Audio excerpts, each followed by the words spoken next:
in the world of the medical device development that has been organized by EPTRI, the European Pediatric Translational Research Infrastructure. The webinar is the third and last of the series of the webinars, A Journey in Pediatric Medical Devices, from regulations to clinical case studies and patients' involvement. It is tailored to the development of medical devices and will cover different medical device fields through the presentation of case studies. The case studies that will be presented will focus on different interesting fields of medical device, such as a new MRI mini capsule market device to measure all gut transit, a medical device able to stimulate the revival to support patients with congenital central hypoventilation syndrome, a system for neonatal seizure detection, which completed a randomized trial across 8 NICUs in Europe. I'm very pleased to introduce now the speakers that are Professor Luca Marciani, who is Professor of Gastrointestinal Imaging at the University of Nottingham.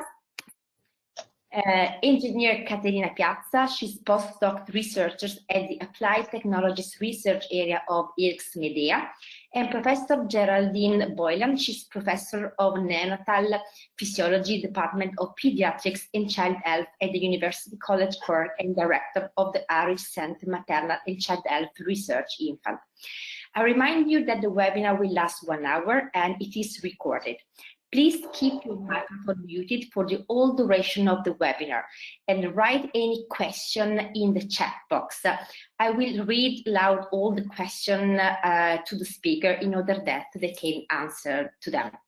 I'm very pleased also to inform you that the presentation as well as the recording of the today's webinar will be available at the EPTRI website, and you will be informed by email about this. So now, enjoy the webinar. I will give the floor to Professor Marciani. Thank you very much, Mariangela. And hello, it's an absolute pleasure to be here and with such a numerous audience.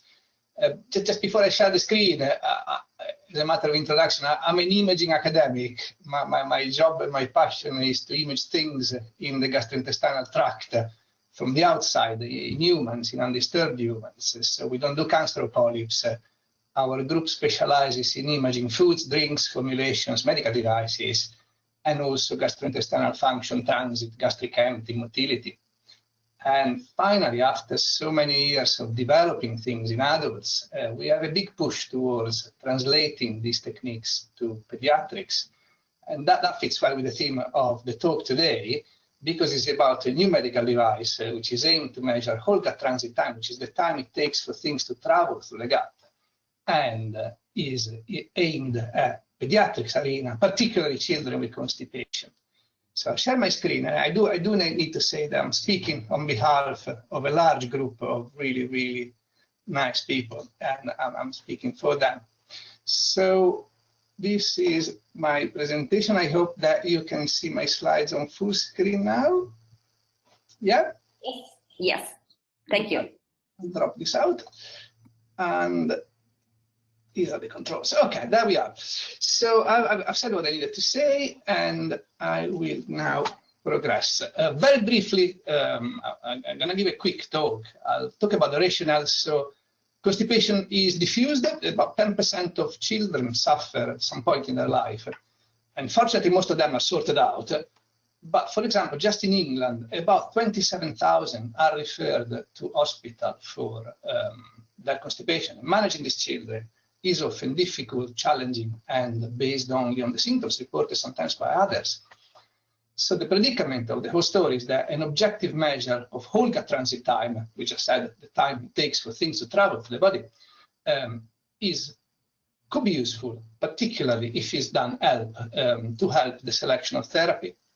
So transit tests in the literature are shown that they can distinguish between normal transit, retention, slow transit, and they can be particularly useful when the medical history or the physical examination are unreliable. So that's the backdrop of the talk. There is a medical device since the 1980s to measure these things. It comprises little plastic pellets that the patient swallows, and then an X-ray picture will see how far they travel into the gut. They are the radiopaque markers or ROMs, very old method. Couple of problems with it is that it uses X-rays, so there is an increased risk of malignancy, particularly in children who have younger organs, and so longer lifespans to show radiation damage, and developing organs are more sensitive to radiation. And also, the old X-ray have poor anatomical definition.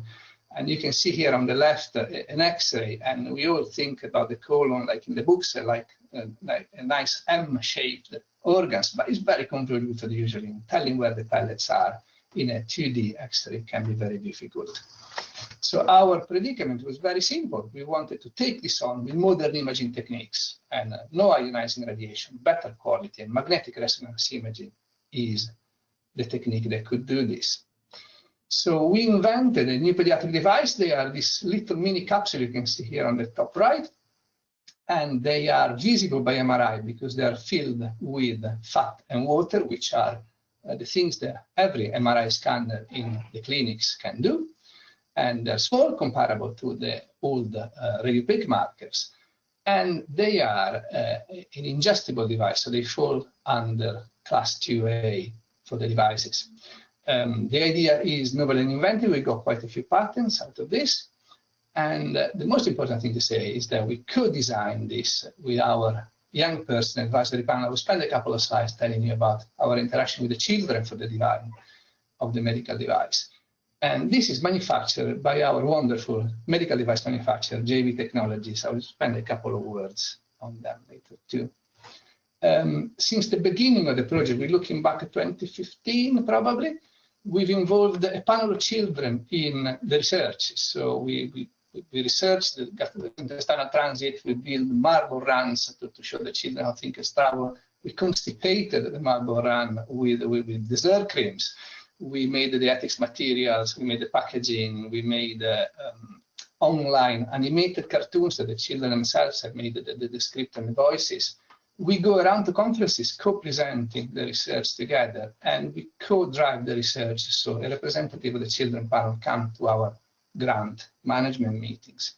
So they've been involved from the beginning, and the story was so nice that we felt we had to actually tell the story to others. So we wrote it up as a commentary and published it in Research Involvement and Engagement.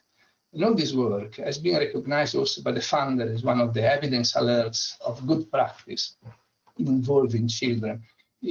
My personal view is that you can't really develop pediatric devices without involving the children, and it's a very important thing. This is the device, is called Transit Cap now. We got a trademark as well, and these are pictures from our manufacturer. It's so important to have a good relationship and a proactive manufacturer on board your project. We were fortunate to find JB. They've been absolutely fantastic, and we developed the whole thing to prototype through the trial that I'm going to show you, and now we're driving towards CE marking. So this is what it looks like, the box that would end up in people's hands. It's still a non-CE mark device, to say that. And then we launched our feasibility clinical trial.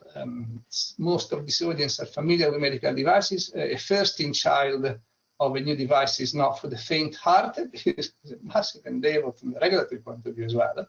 We managed to do it. We did 16 patients and 19 healthy controls between the age of 7 and 18-year-old. They've taken the mini capsules following one of the protocols from the old Dexteron, so that they load the bowel for 3 days in a row, and then we take pictures at day 4 and day 7. And then it's simple to calculate the gut transit time just by looking at the capsules where they are and counting them. The results of the trial was that we have demonstrated that the test is safe. It was very well accepted. There's a picture of me showing one of our children. We got permission to show the photo of the children, showing the picture, the MRI picture, the capsule inside the body of this participant. The children loved seeing what was happening inside. And we got good signal out of the capsules. And here are a couple of examples from a 7-year-old participant. You can count them, 1, 2, 3, 4, 5, 6. Even if you've never seen them, you can count them very straight away. And 2 here on the upper right of my picture.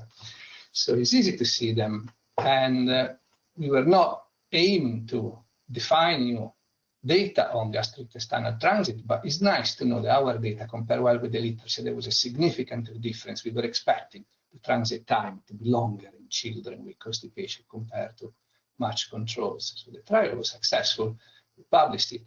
I would like to show, we published it with the children, the panel in the co-author, so they worked on the papers as well with us, the children involved in our research. Some nice MRI pictures, I'm an imaging person, like to show this. This is a colon of the patient and a colon of the control. They all comparable people, they are young, 9 to 10-year-olds, they're about the same size, but the patient has got transit time of 75 hours and the control a third of that. So it is sensitive to changes in transit. We can also look at colonic volumes, so other physiological parameters that the X-rays couldn't give you. This is, for example, a correlation between transit and the volume of the organ, and even that one has been now published. And I conclude with the next steps. So this was the first grant. We got a second grant from our funder, which is the National Institute for Health Research in the UK, Invention for Innovation. So it's generally the medical device development funding. And the grants are all in partnership with the manufacturer. They are co-applicants. So we're generally working together on this with the young people and the parents. And we're working towards CE marking, high volume production, commercialization. We have opened an efficacy trial, and I can't hide to you that it's actually going quite badly because of COVID. COVID and the lockdowns have made a disaster on our research. So that the trial at the moment is struggling. We'll have to do something about it. But I'm quite conscious that we're not the only ones in trouble with human research during the last couple of years. And these are the merchandise that our children designed to give to the participants of our trial. So I've gone through it quite quickly, but I hope I gave you a feeling of what we're doing, how we're doing it, and the very, very important partnership with the children and also the manufacturers. And I'm going to stop sharing now. Let me see if I can stop sharing. That's it. Stop sharing. Okay. Yes, thank you so much. Yes, I will now give the presenter to Caterina Piazza in order that she can continue the presentation. Okay. Okay, good morning, everyone. Let me share my screen.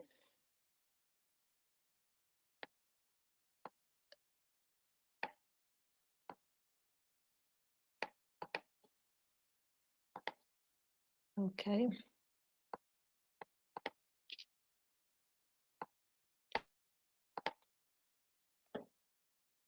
Can you see the presentation? Yes, can you please be so kind to put it on the widescreen mode? Okay, now it's okay. Thank you. Okay.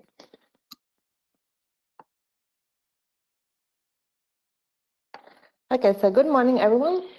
As Mariangela already said, today I will present the results of a small clinical trial we performed to test the usability and efficacy of a device we have developed for patients affected by CCHS.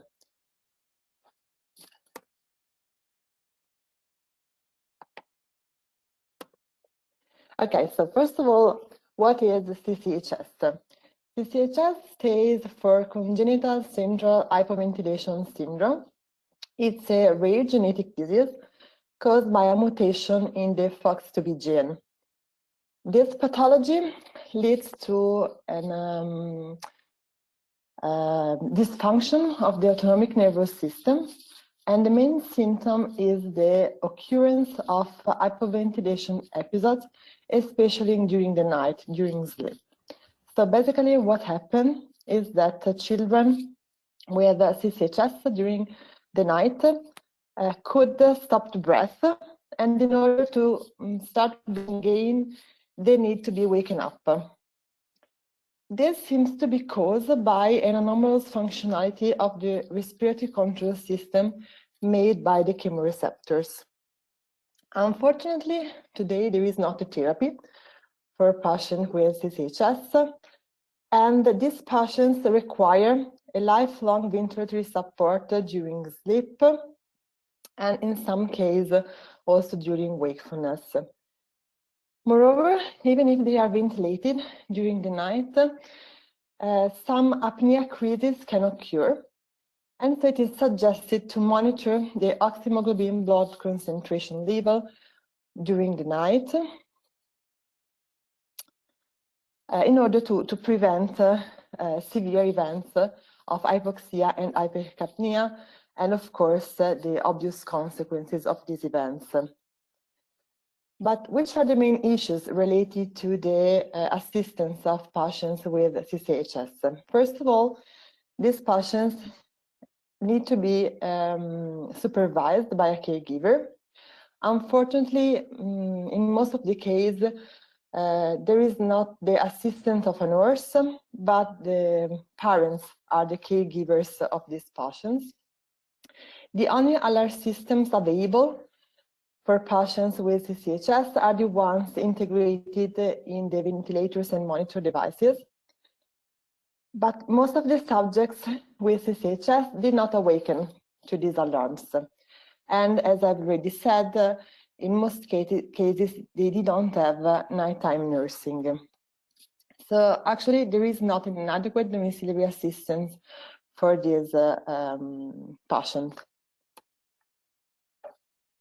Here, I reported some other issues that have been brought to our attention by ISIC, which is the Italian Patient Association of patients with CCHS. And these issues are the habituation problem. Both patients and caregivers can become less responsive to frequent and repeated alert stimuli. Moreover, there is the tendency in setting lower and lower alarm threshold values. This is because these alarms can be activated, of course, for severe situations, but in many cases during the night for borderline or less severe situations. There are also, in some cases, false alarms, and all these events, of course, interrupt the sleep of both caregivers and patients and increase the state of stress and anxiety. Finally, it's a big problem, the independence. So it's very hard for adolescents and young adults with CCHS to become independent. So we asked ourselves what we could do to improve the assistance of patients with CCHS. And the answer was the development of a new medical device, an assistive device, which is coupled with the pulse oximeter of the patient, and which provides multisensory stimulations, multisensory alarms, based on the real patient condition. The main aim, of course, was to wake up the patients or the caregiver in case of real danger. But we had a bunch of secondary aims that are to get gentle awakenings in case of slight danger, to foster a spontaneous recovery of the SpO2 basal level thanks to the stimulation we perform with our device, to obtain more personalized monitoring, and to reduce the number of false alarms, to reduce the habituation problem, and finally to increase the independence of adolescents and young adults with CCHS. So here there is a sort of schematic representation of our device in the red box. The patient is monitored by his pulse oximeter, and our device is connected, as I already told, with the pulse oximeter. The device is actually composed by an hardware part, which is made up by the pulse oximeter interface, an IO board, and an actuators module. The actuators modules control the actuators, which are the devices that perform the stimulation, the alarms to the patients. We have 4 different actuators: a vibrating pillow, an earphone, a buzzer, and a fire alarm. So the device is able to perform different kind of stimulation: tactile, proprioceptive, auditory, and also visual. And finally, there is a software part that is basically an Android app. How does the device work? So the logic is the definition of different and custom severity levels that can be customized for each patient.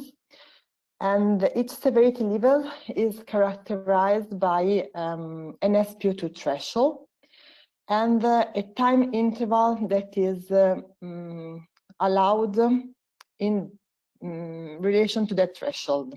And in the next slide, I will better explain this logic. Each severity level is associated with one or more actuators, and the stimulation can be customizable in terms of intensity of the stimulation and also as a continuous stimulation or an intermittent stimulation. The stimulation stops when there is a recovery of the SpO2 basal level or can be stopped by the patient or the caregiver when it is waked up. So how does the severity level work? First of all, we have to identify a severity level 0, which is a basal level, a situation of no danger. If the SpO2 level goes behind a threshold associated to severity level 1, we transfer from severity level 1 from severity level 0 to severity level 1, and the devices, the actuators associated to severity level 1 become active. If the stimulation is effective, so if the patient is waken up, or if there is a spontaneous recovery of the SpO2 level, we can come back to severity level 1 and the stimulation stops. Otherwise, if the SpO2 level goes beyond the threshold associated to severity level 2, or we stay in severity level 1 for more than a predefined time, which is the time interval associated to severity level 1, we go to severity level 2, and again the actuators associated to severity level 2 become active, and then we are in the same situation I presented before, so we can come back to severity level 0, or we can go down to severity level 3, and finally to severity level 4. So what we did with our device, we of course have developed it and tested it in laboratory with stimulating signals. We obtained the Italian patent. We have validated the device on healthy subjects. And then we have obtained by the Italian Ministry of Health the authorization for a multi-center clinical trial to test the usability and the efficacy of the device in a population of patients with CCHS. 3 centers have been involved in the clinical trial, and 15 subjects have been recruited. 15 subjects are almost all the Italian subjects with CCHS. So the population is small, but the pathology is very rare. And we have children, adolescents, and also young adults. This is the study protocol. The patients were involved in the experimentation for 3 nights. The first night was a reference night in which our device was not used. We monitored spontaneous desaturation, and patients were in actigraph and perform the polysomnography. Then we have 2 test nights. The difference in these 2 nights is that in both of them, the awakening device was used, of course.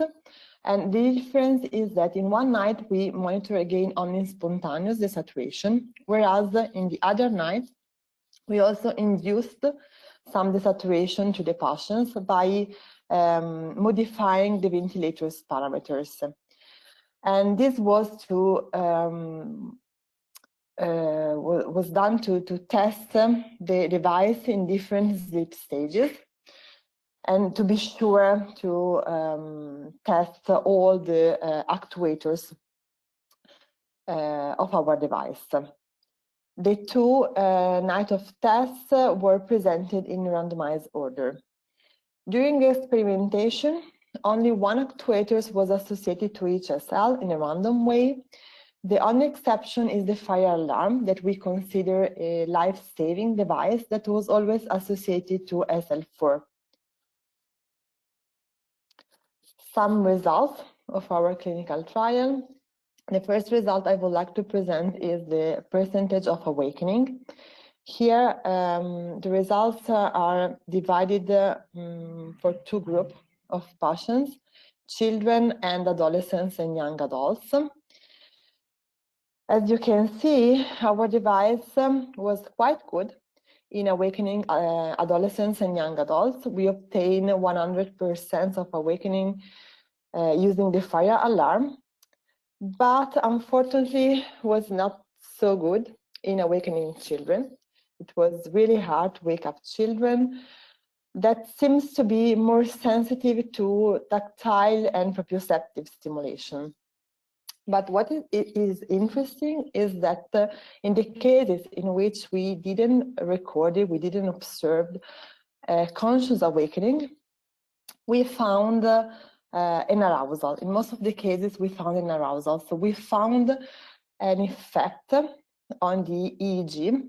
So looking at the PSG traces recording during one of the test nights, we found an EEG effect in correspondence of our stimulation. And this effect was obtained in both populations, so in children and adolescents and adults as well. We think that this result is the cause of what we can see here, which is the more interesting result we found. And here, the results of the both groups are presented together.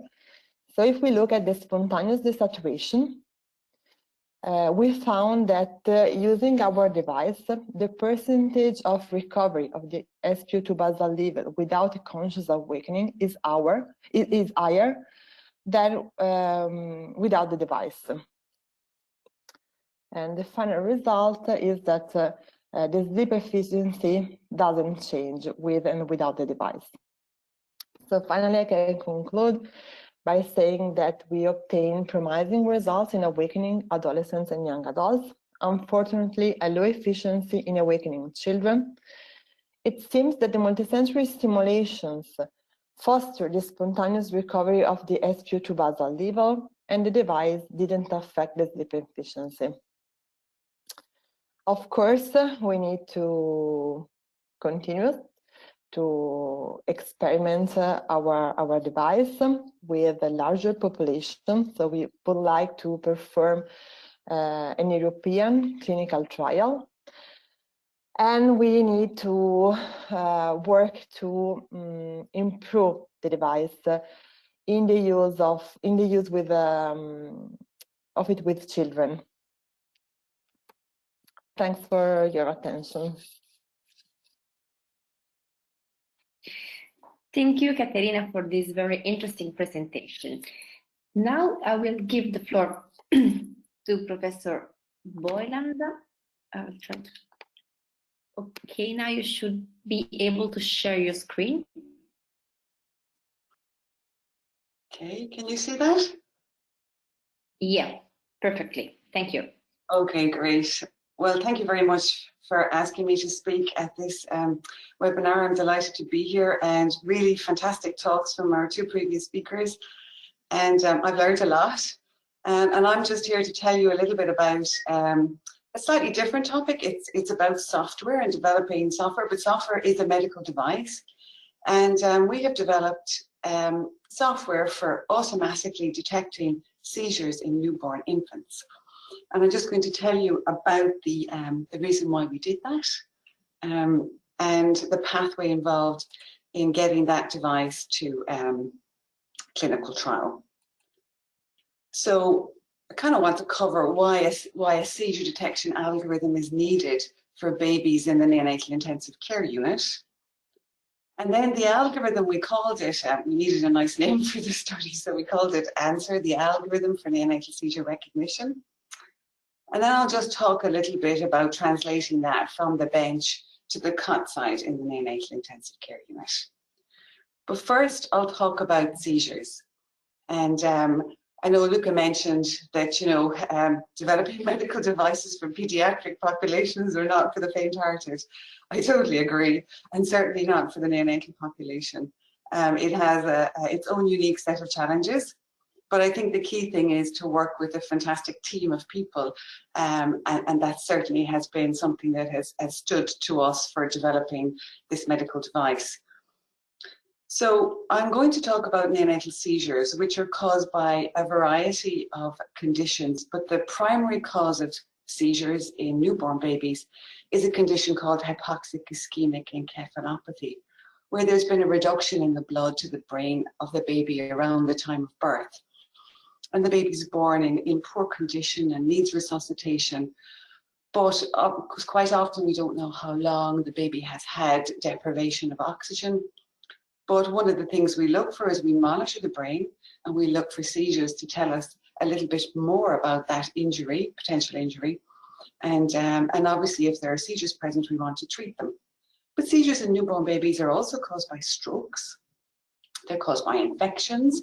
Babies can have genetic epilepsy that manifests in the newborn period. There's metabolic conditions cause seizures, and babies can have brain malformations.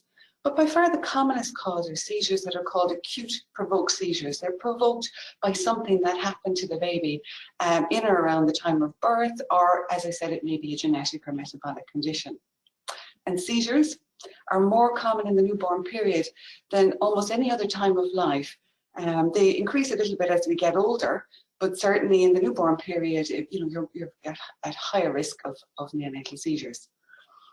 And the causes of seizures vary depending on how soon you're born. If you're a premature baby, the commonest cause of a seizure is a intraventricular hemorrhage. But if you're a full-term baby, it is this condition called hypoxic ischemic encephalopathy. And then next is stroke.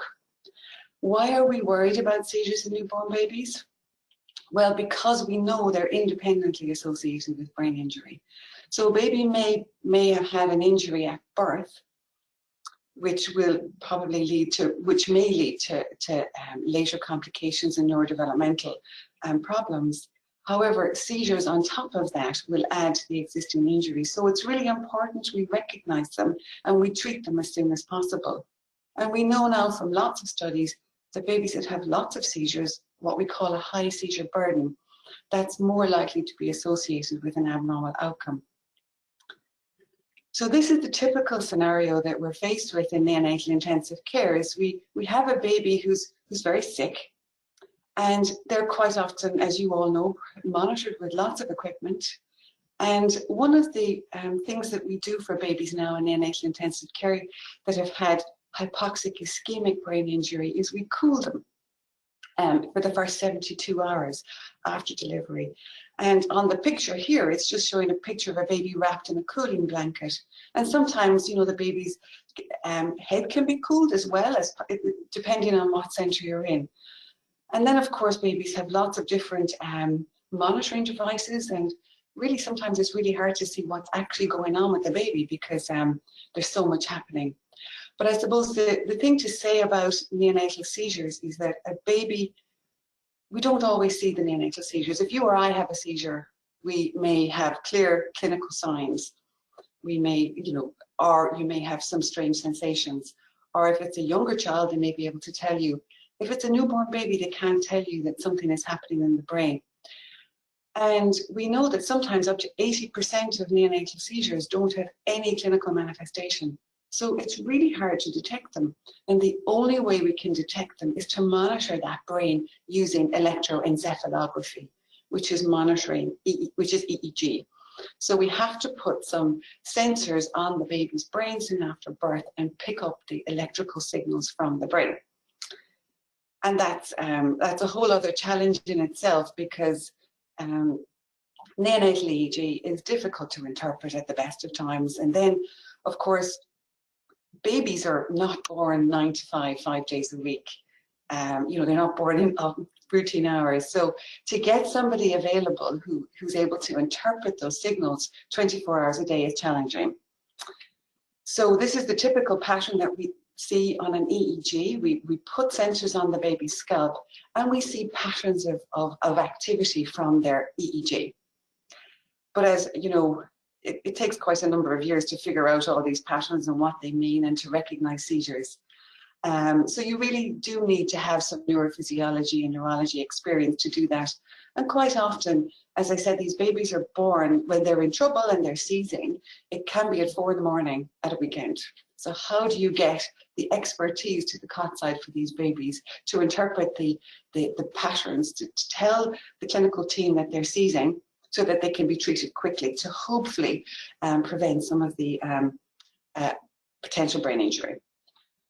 The other problem we have is that if we see seizures and we treat them, it actually causes this uncoupling. If for example, a baby did have some subtle signs of seizures and where we're seeing some maybe leg or arm movements during the seizures, the minute we start to treat them with our standard anti-seizure drugs, then they become quite sedated and the clinical signs go away. So we're really operating everything. Basically what's happening with neonatal seizures, most of the seizure burden is happening below the surface. That's why I use this picture. It's that there's really a lot happening in the brain. So we really need to monitor the electrical activity. So now there's international agreements across the world that EEG is the gold standard for diagnosis of neonatal seizures. And if you're not using EEG monitoring, you're going to miss the burden of seizures. So, and these are a lot of recommendations that have been implemented in the last while. So how do we get EEG? How do we interpret EEG? How do we provide this expert review to clinicians at the Cot-side for all babies? So this is something that was, we've been thinking about for a long time here at the Infant Research Centre in Cork. And of course, we're now all living in the age of, data. Data is everywhere, particularly in the neonatal intensive care units. We have data flowing from all our monitors. And of course, this data can be captured. And it can be captured and it's data, it can be converted to numbers and we can actually use algorithms to interpret it. But neurophysiologists, when they interpret the EEG, it's a human computer and it's very hard to replicate. And there are some issues with neonatal seizures. It's not just a case of developing an algorithm to detect them. They're variable. You need lots of data to train algorithms and they change over time and over different areas of the brain. And so you need to be able to develop a system or a piece of software to recognize seizures. It needs lots and lots of data, which is why we've had to use artificial intelligence. So, perfectly primed for this, as long as you have the data to train an algorithm using machine learning. But you also, what we found is that you don't just need a machine learning expert to do this. You need a whole host of people you need your clinicians, you need scientists, you need mathematicians in some cases. You need what's core is you need the people with the domain knowledge that know what a seizure looks like as well before you ever attempt this. But over a number of years, and I have to say, I won't say what we did was an overnight success. It's probably taken us the best part of 15 years to train a seizure detection algorithm for neonates. But we've done that over a number of years. So using lots and lots of data collected from many babies, lots and hundreds of babies in neonatal intensive care units throughout Europe. So we use that data to recognize babies that were having seizure events and non-seizure events. And so at the bench side, we developed an algorithm that automatically, I'm just highlighting our one here. A few other people have tried this as well. So we developed a piece of software that was able to detect seizures in real time at the Cot-side with very high accuracy. We were very conscious of the fact that we wanted to ensure that there was a low number of false alarms, because what you don't want is another alarm going off in the neonatal intensive care unit all the time because it's detected something falsely. So we spent an awful lot of time before we ever took this to the bedside or the Cot-side in the neonatal unit. So we trained the algorithm, and then as Luke also alluded to, we had to work with industry, because to get your medical device to the Cot-side, you have to work with a company that will help you to integrate this either into their system or they will develop the product for you. So we worked with a company called Neonatal, a Japanese company that make EEG machines. And we were able to integrate our alarm, our algorithm into the, we first of all ran it on a laptop, but we had to use an EEG system that talked to our algorithm. And that was done it was a kind of a system that just had a laptop working with the EEG machine at the bedside. So what we did with that was we designed a multi-centered randomized control trial to see if babies that have EEG monitoring as standard of care, how does it compare to EEG monitoring with our algorithm as well? Will we detect more babies with seizures, and will we detect more seizure events? And we designed a randomized control trial, multi-center study across Europe, fantastic centers that worked with us. I have to say we did select expert centers that were used to using EEG for this trial, because it would have been a huge leap for a center to learn about how to do EEG monitoring in the first place and then use an algorithm. So these were expert centers that were used to using EEG, and we were able to enroll 264 neonates that were at high risk of seizure, and 132 were assigned to the algorithm group. 132 had routine EEG monitoring without the help of the algorithm. And you might say, well, can't staff in the unit, once they've got EEG monitoring, can't they just use that to detect the seizures themselves? What we find is that, you can put EEG monitoring on a baby, but who's going to interpret that EEG 24 hours a day, 7 days a week? Staff go home at night, they go home at weekends, particularly the expert that you want to look at those traces. So really you can monitor, and what often happens is you come in the next morning and you find the baby may have been seizing all night, but nobody looked at the trace because nobody was able to interpret it. So we do monitoring, but it's the interpretation, it's the expertise that we were trying to replicate in this trial. So we did exclude some babies for various different reasons. But in the end, we had 128 included in the algorithm group and 130 in the non-algorithm group. And what happened was that we had 32 with seizures in the algorithm group and 38 in the non-algorithm group. So the rest, so we had a good balance in both arms of the trial, and enough, we expect to see around 30% of infants who are high risk that will have seizures. So what we asked all the centres to do was to tell us in real time how many seizures they detected and treated. So, because we were going to look at all the data in both arms of the trial afterwards. So we had to look at the data from all these infants. Our experts then had to look at every single hour of data from all the infants afterwards, because they had to assess the gold standard. So they looked at all the true seizures that were present. And then we compared that to what the units detected in real time in both arms of the study. And I have to say, I was delighted to see that, no, they didn't detect all the seizures at all, but in the algorithm arm, 63% of the seizures were identified, and only 47 almost percent were identified in the non-algorithm arm. A significantly higher number of seizures were identified. And that was during the weekdays. When we think about it during the week, the experts are there, they're available, there might be somebody to look at the EEG intermittently. But at weekends, usually you don't find neurophysiologists much in neonatal intensive care units at weekends. So what we found is that the algorithm worked really well, because, and I suppose when you think about it, these were expert centres. So during the weekday, they might have had an expert available that would look at the EEG who was good. But then at the weekends, they weren't available. But this might equate to what the situation could be like in a non-expert centre that isn't used to using EEG, and they're really reliant on the algorithm. So I suppose what we found was a huge benefit, many more seizures detected if the baby was in the algorithm arm. But for me, the most important thing is that this is talking about seizure burden. How severe were the seizures?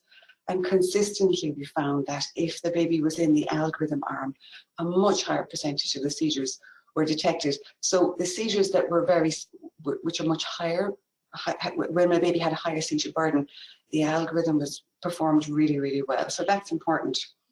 So where are we now? We did that trial, got through the medical, the regulatory authorities and all the centre and all the countries. But how do we get this algorithm out to all babies that might benefit from this in the neonatal intensive care units? And then that's where we went back to work with our industry partner, Neonatal. And they have literally, it's just like in the last couple of months, this algorithm has now been integrated into their existing bedside EEG monitor. So it isn't the case that you have to have an add-on laptop anymore to get seizure detection. They've actually embedded our expert algorithm into their system so that everybody who uses that system at the moment will have access to the automated seizure detection in the neonatal unit. It looks like a very small little signal. It's just, I know it just looks like a random wiggly line, but what it's doing is sending an audio alarm, and it's alarming every time there's a seizure. So it just means that someone's going to look at the baby and look at the EEG, because that wasn't happening. We were finding that babies were EEG monitoring was happening, but maybe nobody was actually able to interpret those signals. So that is the so the next step now is that we're licensing this algorithm to other manufacturers of EEG systems, so they can integrate the algorithm into their system, so that whatever system is used in any neonatal intensive care unit, hopefully this will benefit from the added addition of algorithms integrated. It is the first time there's been a clinical trial of a neonatal algorithm for seizure detection, probably because it's really hard to do. But I have to say, you have to have the right team, and we had a fantastic team. So in summary, real-time automated detection is possible in neonatal intensive care, and more seizures are detected using an algorithm. We anticipate that we will find a much higher impact in non-expert centres, that aren't used to monitoring per se. And now the next step is we have to develop algorithms for preterms, because they have there's different types of seizures, and we need to train our algorithm with data from preterm infants. So I'll end there, but I do want to thank the wonderful ANSER team, a multidisciplinary team of engineers, scientists, and clinicians, nurses, project management staff to make all of this happen. So thank you for your attention.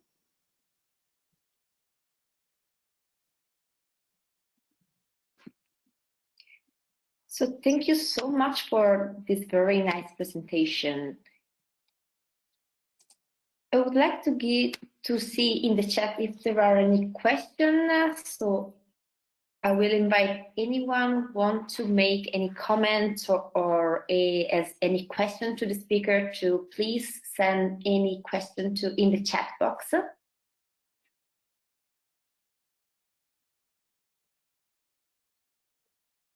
Please don't be shy.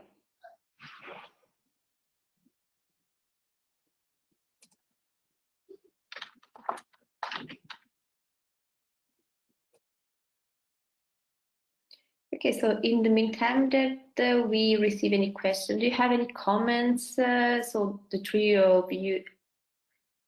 Okay, we have the first question. So really nice studies. What was the most complicated step in getting formal approval of the medical device?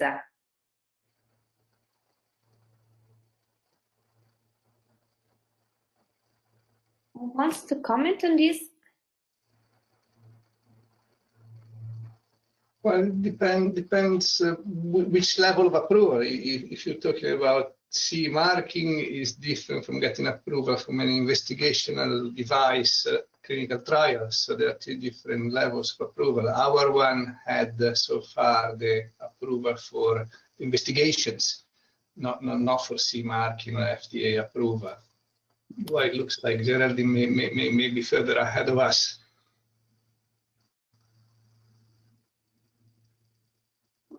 Well, we were able to get regulatory approval in all the countries, but what we're doing in terms of getting this, the next step, we're not going to actually get the CE marking for this, because the software has to be integrated into an existing machine that's not owned by us. So what we found with the company that we've worked with so far, and there's another one we're working with, is we hand them over, we had to develop an awful lot of the documentation for the regulatory. So we have all the regulatory device documentation implemented. We give this to the company so they can get the CE marking to integrate the algorithm into their machine, because we couldn't do it for them because we don't have the information about their product. So it's maybe slightly different for us because we're putting our piece of software into an existing product. That's the way, and I know Catherine on the chat here has asked about how are we trying to ensure this gets to as many hospitals as possible. We have to do that with commercial partners because our software has to be integrated into a device that we don't own. But the thing is, most centres are now using EEG monitoring devices. So we've decided if we can try and get most our university sort of, will license the algorithm it's not that expensive, I don't think, really, you know, considering all the work. But you know, they're licensing that with companies so that they can implement it. So that's kind of the route we've taken, because it's the quickest way to get it to the Cot-side, I think. Yeah, thank you so much. So I think that you have also answered to the other questions. So from Catherine, so can you give any comment about how you are getting this taken up by the hospital? So yeah, that's the way it really is through through partnership. Translation, we'll know this, we do the research and we can gather the clinical evidence, but the next step then I think has to be, you know, widespread dissemination, and that's well, certainly for us it's a step beyond our research, you know, it's beyond our research centre. What we do is yeah, thank you so much. So we are 3 minutes more. Do you have any comments or any take-home message that you would like to give to the attendees?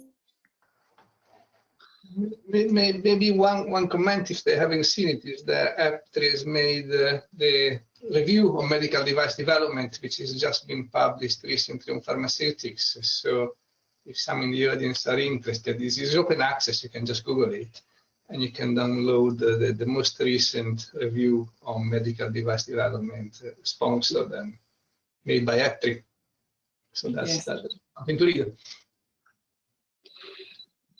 And I would also like to, you know, Luca, you beautifully outlined the importance of involving children and I think that is so important from the get-go. And I will admit, we didn't involve parents as well as we should at the very beginning. We did for the clinical trial, but that aspect is so important, because, you know, if it's not the children, if it's babies, you must involve the parents, because they have such unique insights into. And we had one very useful.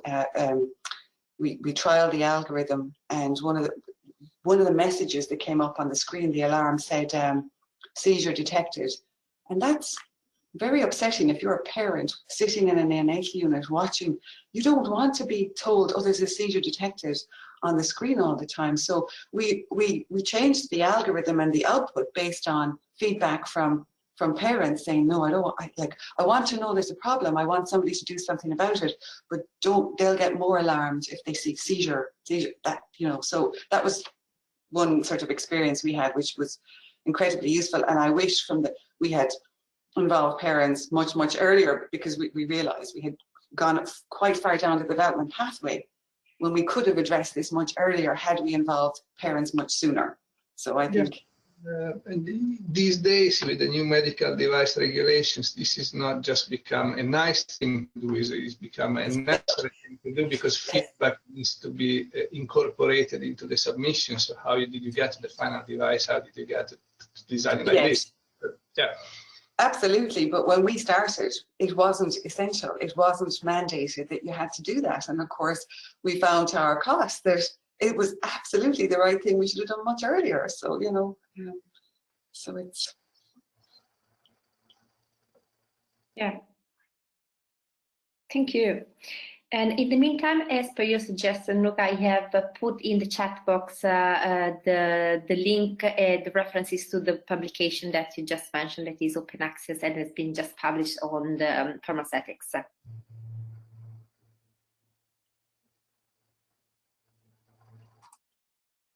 Okay, so it is 12 right now. So if there are no further questions, I would like to thank you so much for this very interesting webinar.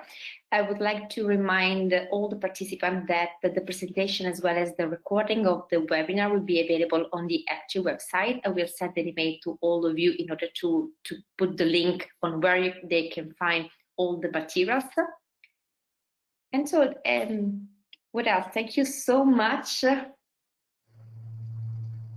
you. Okay, Thank you. Bye. Yes. Thank you. Bye. Thank you. Bye-bye.